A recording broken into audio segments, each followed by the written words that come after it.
اقبال کا جو فلسفہ ہے وہ صحیح معنی میں اگر ہم نے سمجھنا ہے کہ پاکستان کیوں بنا, کس طرح کی سٹیٹ بنی تھی, چاہے ایک طرف لگو جی سیکولر ہونا چاہیے جی کوئی, اب اقبال کو آپ پڑھ کے تو آپ سمجھ جائیں گے کیا سٹیٹ ہونی چاہیے تھی. جو علامہ اقبال کی سوچ تھی نا کہ ہمیں ایک ماڈل بنائیں گے ایک اسلامک سٹیٹ کہ جو دنیا کو پتہ چلے گا کہ واقعی اسلام کیا ہے, اسلام انسانیت اور انصاف کا نام ہے. یہ وہ پاکستان کو جو ایک ساری مسلمان دنیا میں ایک یونیک ملک بنا تھا جو اسلام کے نام پہ بنا تھا. باقی ملک اور وجہ سے نیشنل سٹیٹس تھی, مثلا ترکی ایونچلی عثمانیہ سلطنت ختم ہوئی یا خلافت ختم ہوئی تو ترکی ایک نیشنلزم کے نام پہ کمال اتاتürk نے کھڑا کیا تھا. اور اسی طرح سارے جو آپ دنیا میں ملک دیکھتے ہیں وہ نیشنلسٹ ہیں.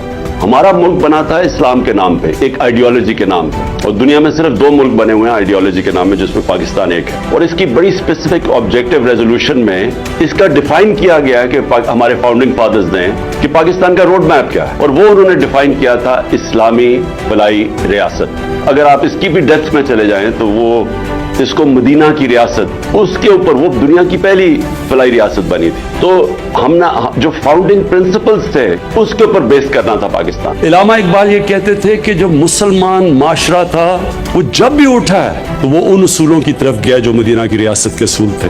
مدینہ کی ریاست کا جو بیسس تھا وہ قانون کی بالادستی تھی. جب تک ایک معاشرے میں عدل اور انصاف نہیں آتا وہ معاشرہ ترقی نہیں کر سکتا. طاقتور اور کمزور قانون کے جب نیچے آتے ہیں وہ معاشرہ اوپر آتا ہے.